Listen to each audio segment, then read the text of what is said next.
歡迎嚟到黑卡提。喺月光同十字路口之間，我哋一齊嚟探索魔法、靈魂同埋人生嘅選擇。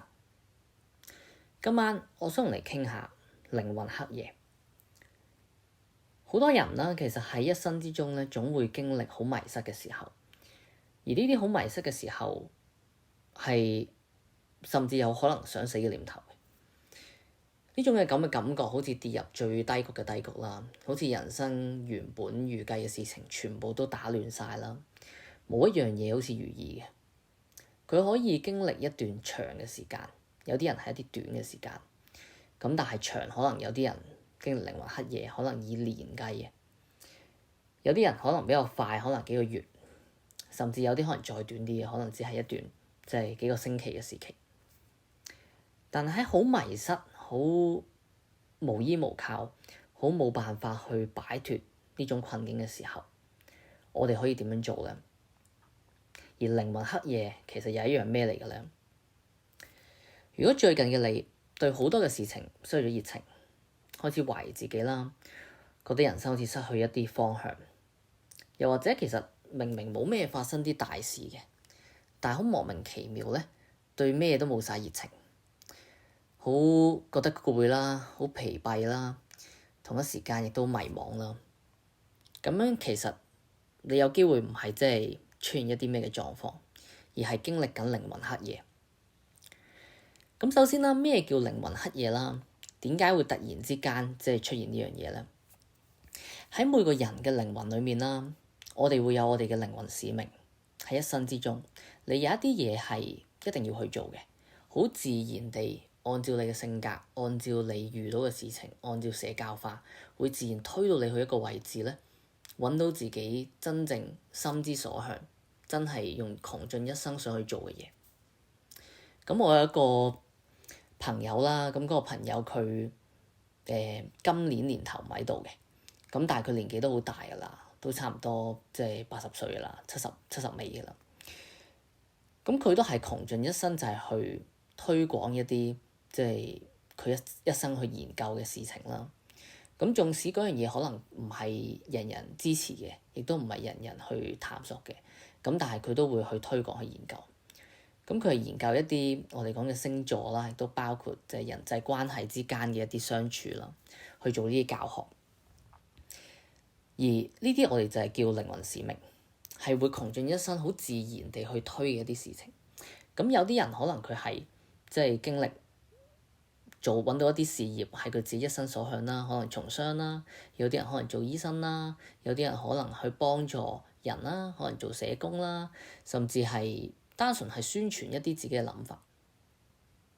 咁但係去到一刻咧，當你未揾到你嘅靈魂使命，又或者你揾到你嘅靈魂使命，但喺過程當中咧，你都好大機會遇到靈魂黑夜嘅。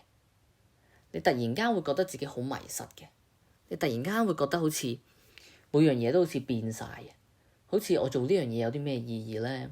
又或者好似我完全即係唔知人生係做緊啲咩嘢，好似突然間玩下呢個遊戲當咗機，到底我應唔應該玩呢個遊戲咧？呢個遊戲又有啲咩意義咧？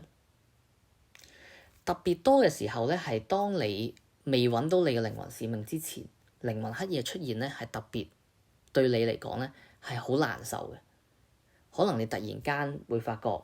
愛情失意啦，跟住同一時間可能金錢又失意啦，事業又失意啦，好幾樣嘢，你會覺得好似自己變咗啊！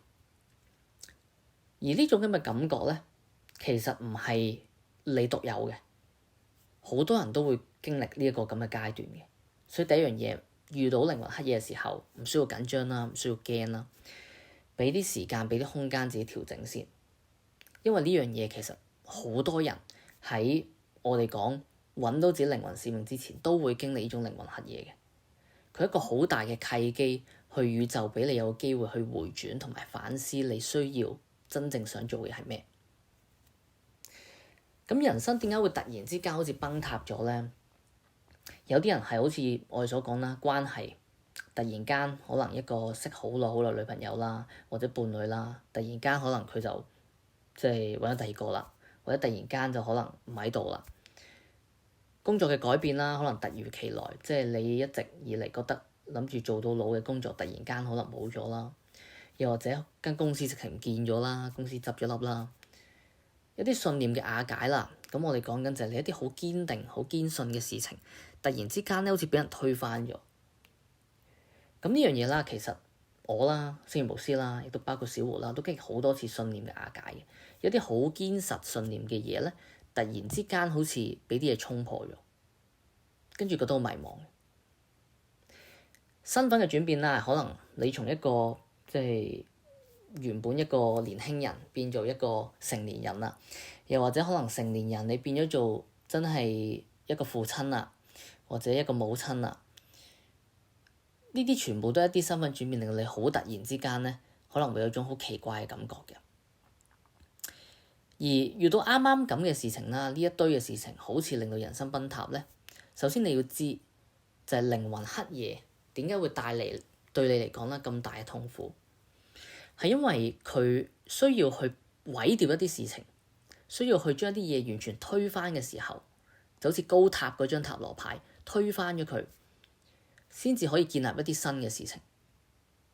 而推翻嘅過程係極其痛苦嘅，極其難受嘅。例如我有一個客人，佢係講緊差唔多5年10年都好黑仔嘅，黑仔維持咗好長好長時間。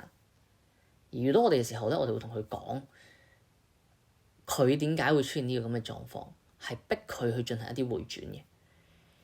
佢必須要就係令一啲舊嘅嘢消失，舊嘅嘢離開。而嗰個過程咧，你要推冧一啲事情，尤其是啲事情係你努力過嘅，你投咗好多時間精力，或者你係以呢樣嘢作為一個自己好 proud of 嘅一個位置，推翻佢，然後新嘅事情先至流入嚟。佢唔單止推翻緊我哋講現實中嘅事情，佢更加推翻咧係你內心對於有啲事情嘅執念，亦都包括對於有啲事情你嘅原定嘅睇法。當呢啲嘢被推翻嘅時候，宇宙其實係俾個機會你經歷靈魂黑夜，去重整自己，去探索真正自己想要嘅係咩嘢。必然係舊有嘅一啲事情咧，係出現啲問題，但係你自己未察覺嘅。宇宙透過呢個方式去提醒你，逼你進行一個回轉，等你去反思，去認證你真正想要嘅係咩。當你做到呢一點，當你真係反思，真係去探索出自己真正想要嘅嘢咧，而你一定會揾到嘅新嘅你咧，就會誕生。你會發覺咧，靈魂黑夜之後咧，就好似我哋講黑夜之後就係黎明。靈魂黑夜之後咧，你係會經歷一種好大嘅改變。突然間你會 feel 到好多樣嘢好順嘅，一步一步越嚟越順，開始走上正軌，越嚟越多人幫你啦，越嚟越多好嘅事情出現啦，好似做咩都好順利啦，係一個好大嘅對比嚟嘅。所以唔好覺得呢樣嘢係永恆嘅，呢樣嘢唔係永恆嘅。所謂靈魂黑夜，佢係一段時間嚟嘅啫，時間有人長有人短啦。而要離開靈魂黑夜，要等靈魂黑夜可以 move on 咧，就必須要真正去探索出你自己真正想要嘅嘢。佢俾呢個時間你重整，你就需要去重整。透過重整，透過探索，例如有啲客人靈魂黑夜嘅時候，去揾我哋做塔羅啦，我哋做通靈啦，去揾出自己真正好 intense 地想要嘅事情，佢就自然走出咗靈魂黑夜。所以俾啲時間，俾啲空間自己去探索，去感受。呢樣嘢唔係永恆嘅，你係可以跨過去嘅，宇宙亦都全力去幫助緊你嘅，所以唔使緊張，俾啲時間，俾啲空間，你係會行到出嚟嘅。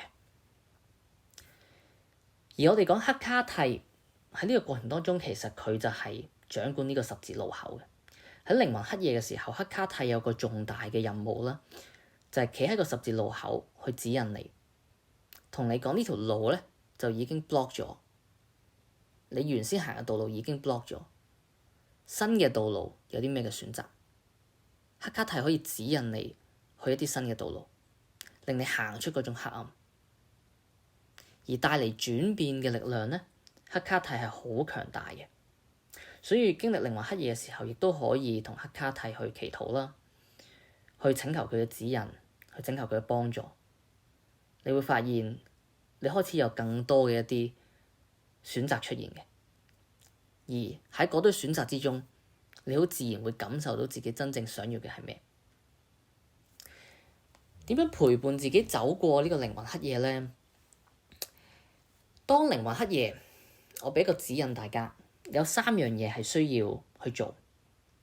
第一樣嘢，唔好急於去找答案嘅，俾啲時間，俾啲空間自己，先去等自己平靜落嚟先，然後慢慢你去探索出自己嘅答案。咁嘅過程呢，你係會特別明顯地 feel 到嘅。反而你好執着要離開靈魂黑夜嘅時候呢，你揾唔出個答案㗎，你揾出個答案都唔係真正嘅答案嚟嘅。你會自然有個心之所向出現嘅。唔好抗拒靈魂黑夜，擁抱呢個靈魂黑夜，然後俾時間俾空間，唔好急住揾答案，慢慢等個答案浮現。呢個第一點。第二樣嘢，接受未知。當靈魂黑夜出現嘅時候呢，你會有好多未知性嘅。可能突然之間你工作冇咗啦，突然之間家庭冇咗啦，突然之間可能親人唔喺度啦。接受呢啲變化，接受啲未知。你知道宇宙啦，你知道神明啦，係帶領緊你嘅，幫助緊你一步一步朝往你應該行嘅道路嘅。所以唔需要去急住去揾啲我哋講救命稻草啦，就係搲住啲救命稻草，我用翻之前嘅方法去處理，冇嘅，你用唔到之前方法去處理嘅。只能夠接受未知。最後一點就係學習等待。靈魂黑夜係需要時間嘅，佢需要整合嘅，亦都包括你自己嘅靈魂需要整合嘅。佢唔係一樣好快嘅事情嚟嘅。俾耐性自己去等待，你會得到一個好嘅應該有嘅回報嘅。咁所以靈魂黑夜啦，其實並唔係靈魂迷路，而係舊嘅自己咧，已經冇辦法陪你行下一段嘅人生啦。咁我今日講到呢度啦，願月光指引你嘅道路。咁我係星語巫師，咁我哋喺下個十字路口再見。咁有啲咩想諮詢我哋啦，或者係有啲咩疑問，經歷緊靈魂黑夜，咁歡迎咧喺下面可以 WhatsApp 我哋啦，同我哋去交流啦。咁我哋可以俾多啲指引你啦。咁亦都可以 follow 我哋嘅 IG shop 啦。咁我哋下條片見。